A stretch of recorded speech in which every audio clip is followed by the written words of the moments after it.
என் இதய சம்மானத்தில் என்று வீற்றிருக்கும் அந்த இருவரும் தலைவன் வழியில் அரசியல் பயணம் செய்யும் நான் அவர்களைப் போல உங்களுக்கு உற்ற நண்பனாக, சகோதரனாக, பாதுகாவலனாக செயல்படுவேன் என்று தெரிவித்துக் கொள்கின்றேன்.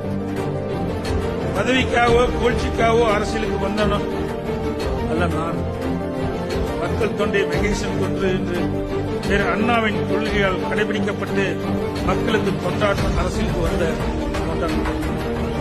எனக்கு எந்தவித தனிப்பட்ட கருத்தும் நிலைப்பாடும் கிடையாது. ஜாதி மத வேறுபாடுக்கு அப்பாற்பட்டு தமிழனாக, இந்தியனாக, யாதும் ஊரே யாவரும் கேளீர் என்ற இயல்பாகவே வாழ்ந்து வரும் நான் எல்லோருக்கும் சமநீதியும், சம பாதுகாப்பும், சம உரிமையும் கிடைக்க வேண்டும் என்று உளமாறு நினைப்பவன் நான்.